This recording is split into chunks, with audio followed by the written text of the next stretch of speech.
And the race is on. Yes, Beauty from the outside, rushing up Akire on in level. Mallorca.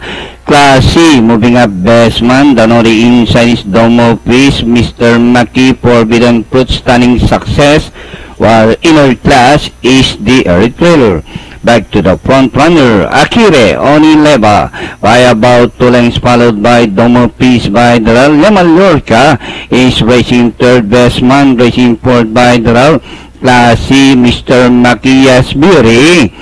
And rounding the far turn, it's now Domo Peace running by Daral. Akire Onileva, best man Mallorca is spreading out. Then here comes Mr. Maki.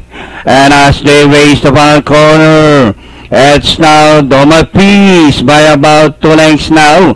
Akire Onileva in second, best man by Daral. Class C moving up on the outside of Mr. Maki.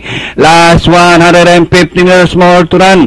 Domo Peace by about 2 lengths, followed now by Class C in second. And nearing the finish line, the horse of Mr. Putspuyat, Domo Peace.